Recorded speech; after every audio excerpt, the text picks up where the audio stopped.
Well, good morning, everyone. Welcome to another live this morning. Hope you're having a great start to your day. I'll wait for a few folks to come on here. And I want to say hello. And Nativity, your first one up this morning. Hello. Rosalinda, Niagara Falls, good morning. And Monette, good morning to you. Jose, good morning. Nick from our staff, good morning. Kevin, Oshawa. Madeleine, good morning to you. Long time no see. John, Elgin, Illinois. Michelle, Knoxville, Tennessee. I think there's a song about that, isn't there? Francis Marie, Mary Jean, Jordan, Tennessee. How are you, Jordan? Wendy, good morning. Markham, Cindy, good morning to you guys. Len and Judy, Faithful, Edmonton, Alberta. Freeline, how are you? And Bruno and Deb, Timmons, Suzanne and Danielle, bonjour. Mary, Deb, Detroit, Millica, Stouffville, Blair, and Nan, I think. And Fran, good morning. Orangeville, how are you?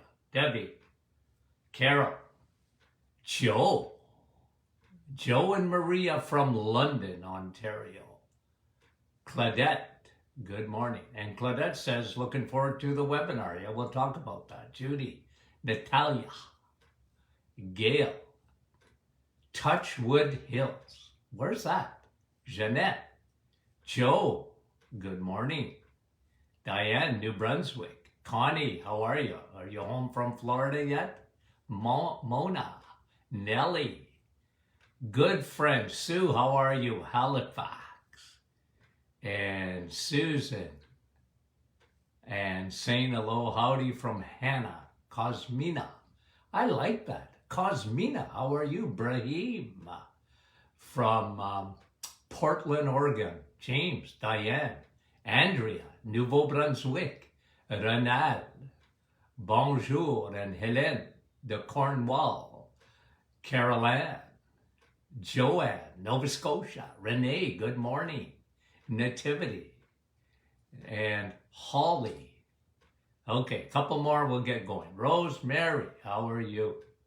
And we appreciate, and Joe's out in Duncan, BC. Boy, bright and early this morning. Cheryl, Joanne, Riverview, Suzanne, and Rhonda. Help me, Rhonda. Help me, Rhonda. Ruby, don't take your love to town. Donna, and Anne. Listowel. I've been to Listowel. Anne, Sherry, good morning, guys. Donna, how are you? We appreciate you. Kathy, okay. Guys, I got several studies. I mean it. I flagged yesterday, I must have flagged 5 or 6 different studies that are all interesting, very relevant. I think you will appreciate them. And I wanted, because yesterday somebody showed me this. And you guys know I'm not into calories, okay? So when you do the reset, we don't count calories. But I want to show you, okay, for the people that think calories are important, you know, the calorie thing came, the diet industry was always eat less, move more. Okay, so if you're not losing weight, you got a problem. You're not moving enough, and you're eating too much. Okay, now I always fought that because it was never true. It's not taking into account insulin, which is a fat storing hormone. It's not taking into account estrogen, which is a fat storing hormone. It's not taking account the sluggish thyroid, which I'm not going to say a majority of women have, but a lot of women have. And if you don't fix that, it's not food in and, move more. Okay? It's not. But I gotta, when you do the reset, you're eating eggs, meat, and cheese, right? Okay, you got that? Okay. So I was analyzing one slice of pizza, one slice at Costco. You know me, I love Costco because I love talking about the Costco parking lot. Your liver, okay? It's always full. If you're eating sugar, your liver is always full. Remember, insulin has 3 places that it will store sugar.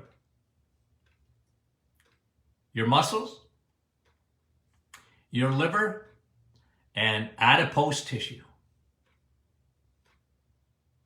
And it'll make as much parking space as it can by adding more fat in the liver and around the liver and around the organs. Okay? Now, one slice of pizza, pepperoni, one slice at Costco. Okay? I think it's 710 calories. I wrote it down. 710 calories, okay? Now, what's that mean in equivalent to when you're eating eggs, meat, and cheese? So I wrote it down, okay? If you have one slice of pizza at Costco, it's equivalent of eating 9 eggs in terms of calories. And again, I want you to eat nutrient-dense food. But if you have one slice of pizza at Costco, in terms of calories, you could have eaten 9 eggs, 1 pound of sirloin. Yeah, for the same amount of calories. You could have had 9 eggs. Now, I don't think you're going to need to eat 9 eggs in one shot. You know what I mean? But you see what I'm saying, guys? When you have nutrient-dense food, like an egg and sirloin, you don't have to eat. Like people always have to, how much protein can I eat in a day?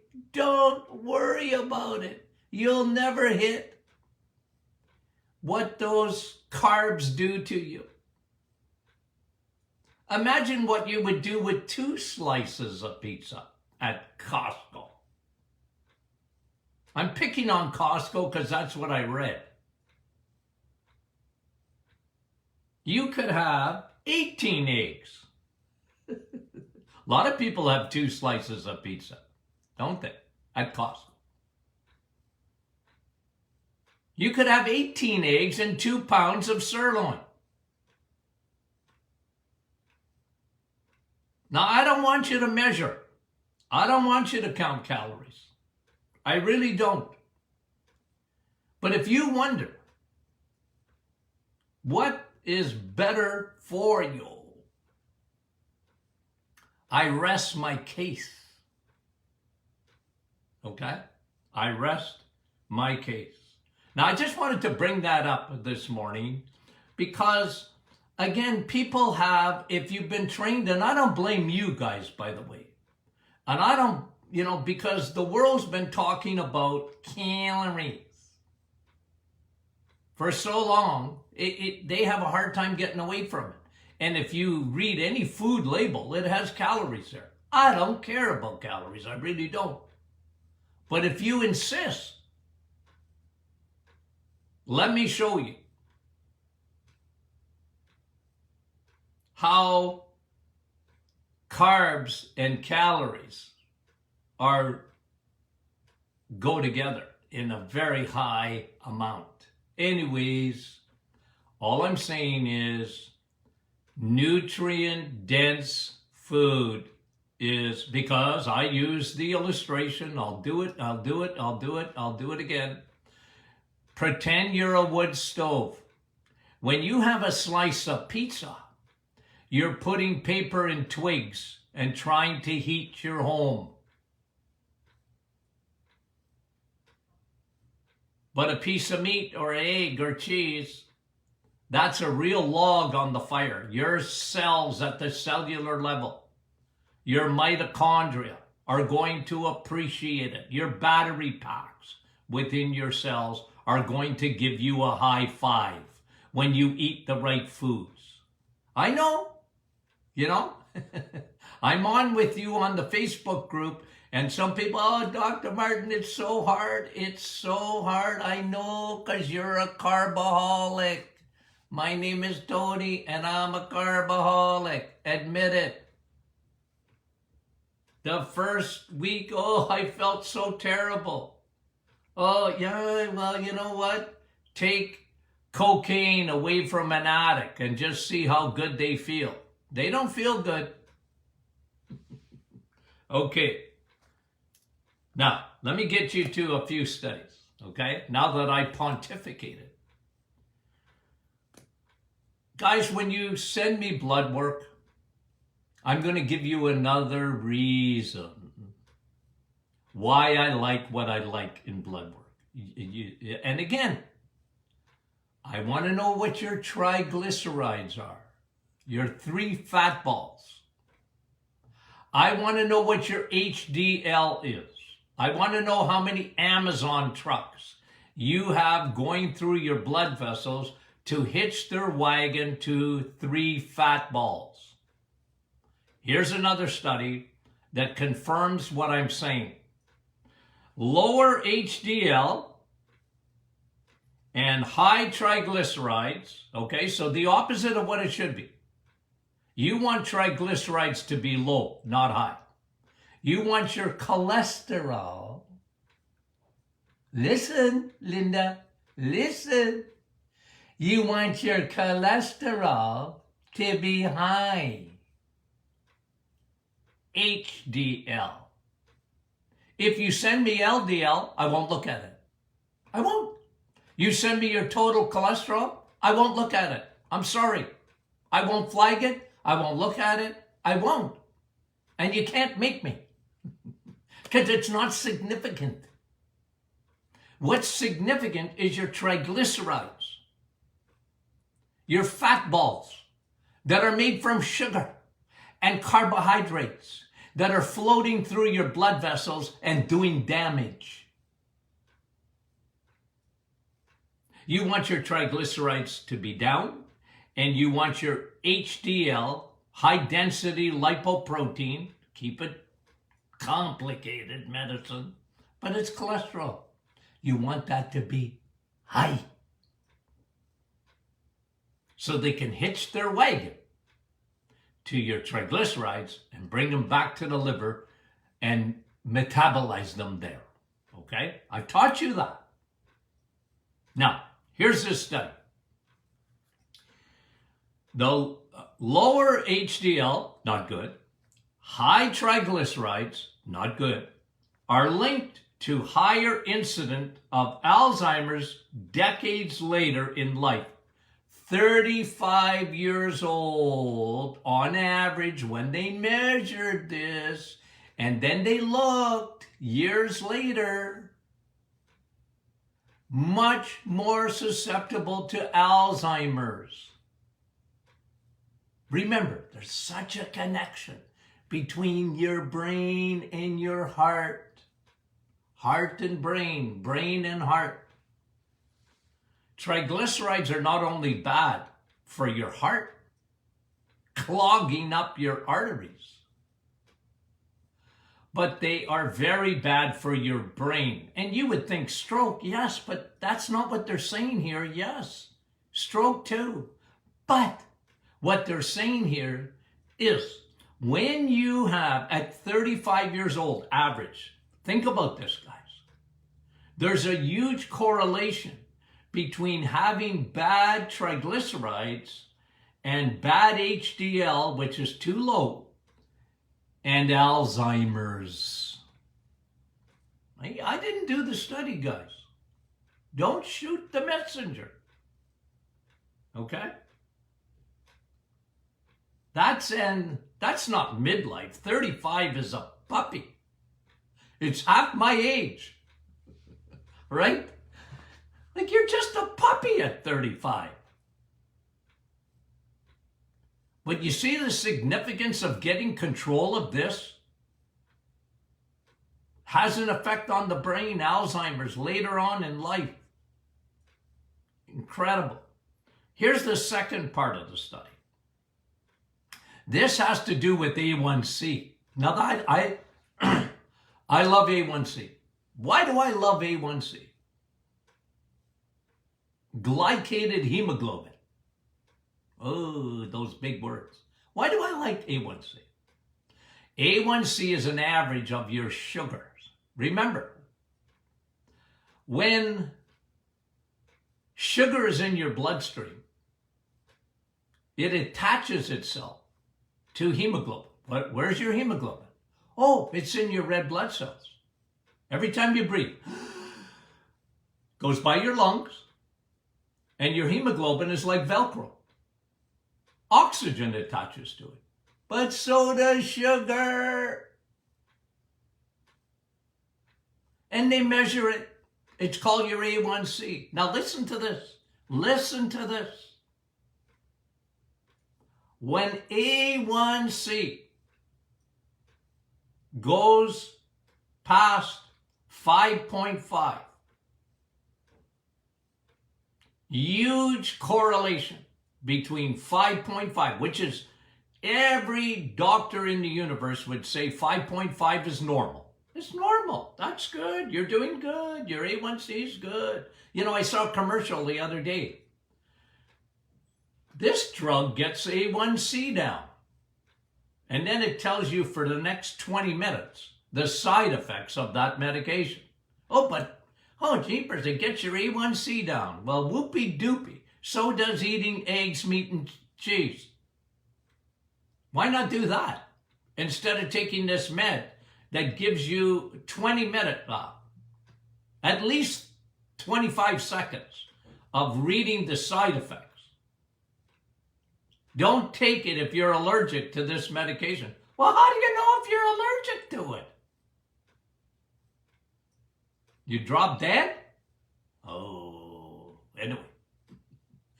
A1C, listen to the study. This was the second part of this study. At 35 years old, on average, following thousands of people, over the years, they found that people that had low HDL and high triglycerides were much more susceptible to Alzheimer's. Never mind heart disease. And two, when your A1C is 5.5 or up, you're in doo-doo with your brain. Guys, sugar is so destructive to the body. People should have gone to jail for pushing sugar the way they do. I told you about this when we talked about the study last week when I did the history of cholesterol. Remember that? With Dwight Eisenhower? If you didn't listen to that podcast, then make sure you listen to it. I give the complete history, how it started, this whole hypothesis on cholesterol, and the sugar industry. You know what they did in 1965? They paid Harvard to blame cholesterol instead of blaming sugar. The sugar industry did that. They paid Harvard off. Ooh. A1C, cognitive decline. The real pandemic, guys, okay? The real pandemic. And what will destroy our healthcare system is sugar. Sugar, honey, honey, it's not good. It's not good. Okay? And these studies, incredible. Incredible. Okay? Now, I told you, I flagged a pile of studies. But let me talk about another one that came up. Vitamin E for the win. Now, you guys, what's vitamin E? Exercise. Vitamin E for the win. Okay, that was, well, that's my headline to this study. Vitamin E for the win. Now, last week we talked about stress. Remember? We spent, at least 2 sessions on the physiological effects of stress on the body. And we went into a very deep dive on what stress does. And this study, hot off the presses, tells us that when stress is very damaging, we looked at that, to the heart. Why? High cortisol, high inflammation, silent. You don't even know it's there because most doctors don't test for inflammation because they don't look at, what other tests do I like? Somebody tell me the test that I like for inflammation. Let me see if you can get it. I know you know it. And I'm gonna wait 1 second.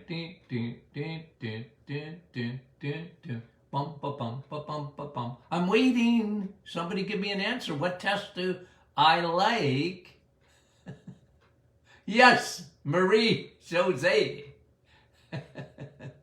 Yes, CRP, C-reactive protein. Robin, you got it. You guys, can I tell you something? The smartest, Wendy, you got it. The smartest audience in the universe is you guys. Okay? CRP, Sid V. You got it. Kim, you got it. You guys do it. That's what I like. Lori and Ryan, you got it. You got it, guys. You got it. CRP, C-reactive protein. You got it. Sometimes when you go to your doctor and you're getting blood work done, I know it's not easy because doctors oftentimes, they got this thing in their head. And what do you want a CRP test done for? Insist. I want my CRP. I want my A1C. And don't say Dr. Martin said that, because that might even wave a red flag. You know, you want your A1C, obviously. You want your triglycerides and HDL. They're going to do all the cholesterol, lipids, but don't worry about that. Just make sure they do it. And of course, I want your B12. I want your vitamin D. Okay? But CRP is a real important one. It's a marker of inflammation. And when you get stress over a period of time, one of the responses of your body is inflammation goes up. You got a lot of other responses, but that's one of them. What does that do? Well, it destroys blood vessels. Inflammation, left unchecked, will destroy blood vessels. Now, this study, the American College of Cardiology published it, and it says this: when you exercise, vitamin E, sun, steak, and steel, and sleep, it's my new book, coming to a theater near you, by the way. And the American College of Cardiology says when you do vitamin E, it releases hormones in the brain, activates a center in the brain that counteracts stress. And that decreases your risk of a heart attack by, I think, let me read it, 17% overall. Now, I'll tell you, that's why I classify. I remove the other vitamin E for the real vitamin E, which is exercise, because it's a much more effective vitamin. And that's why I remove vitamin C and I put coffee there, because it's a much more effective vitamin. Okay, I'm sorry. It's true. So vitamin E. Now I'm going to give you a little bit of tips on vitamin E. The sweet spot of vitamin E. Anytime you move, you're getting some vitamin E. But the best vitamin E is this. It's the sweet spot of vitamin E. 15 to 20 minutes, 3 to 4 times a week of steel. Get strong. You like walking? I'm with you. I love walking. Walking is good. Steel is better. Proven. Walking is good. Steel is better. Resistant exercises. You do a push-up? That's really good for you. 15 to 20 minutes. 3 to 4 times a week. Do resistance. You want to go for a walk too. You want to go for a little walk and run? That's what I do, by the way. I walk and run. And I don't have to do it. You don't have to do it for long. 15, 20 minutes. Okay? But look what the research is showing. 17% decrease in cardiovascular events. And if you have anxiety or depression, you see, the problem is when you get a depression, let's say depression, because I saw thousands and thousands of cases of depression. You know what the problem is? I have the solution, but it's the implementation that is very difficult. Because when a person is depressed, they don't want to exercise. When a person is depressed, guess what foods they're aiming for?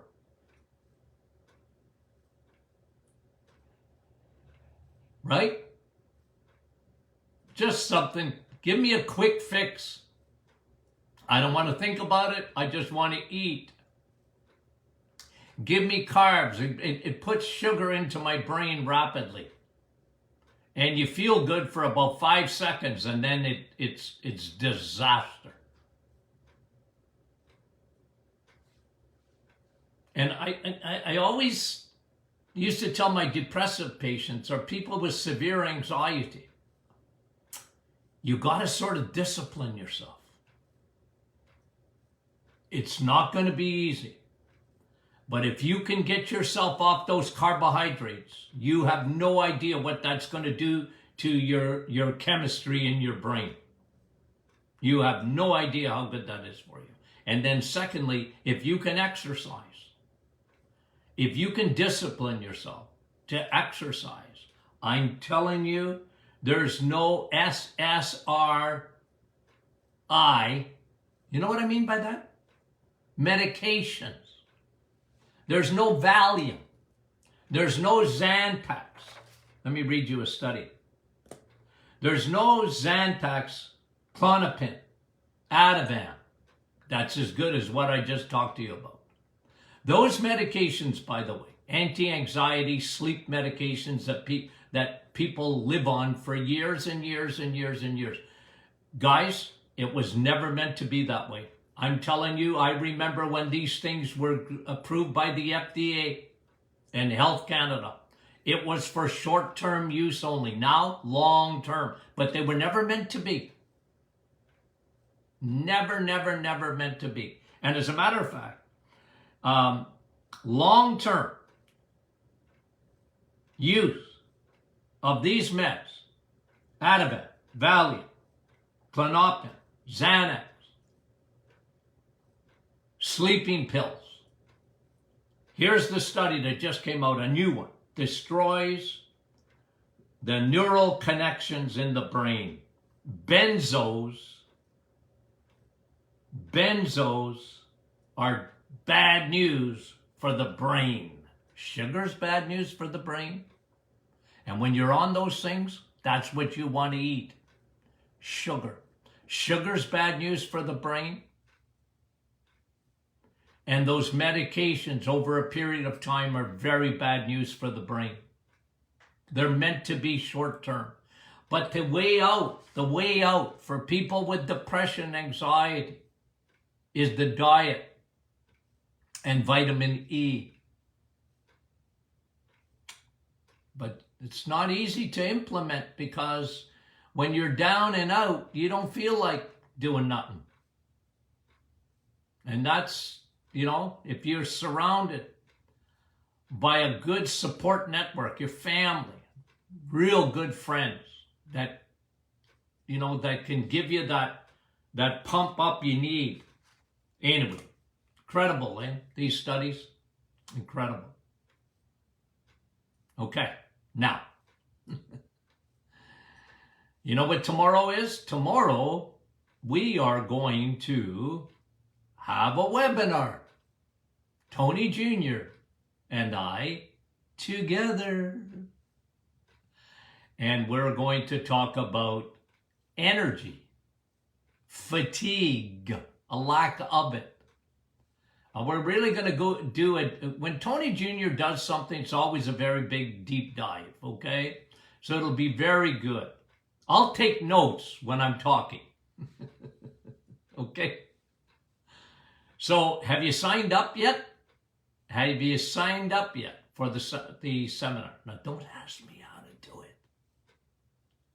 Ask the staff how to sign up, okay? Because we'd like you to participate. And these things always fill up. They do. And you know what people really like with what we do with the webinar? We answer questions. We stay on and answer a lot of questions afterwards, okay? And so it's like question and answer Wednesday too. Okay? Okay. So guys, thank you so much. You guys are great and smart. I'm giving you an honorary degree in smartness. You guys are smart. Okay, we love you. Friday will be question and answer Friday. And sign up for that webinar tomorrow night. Love you guys. Talk to you soon.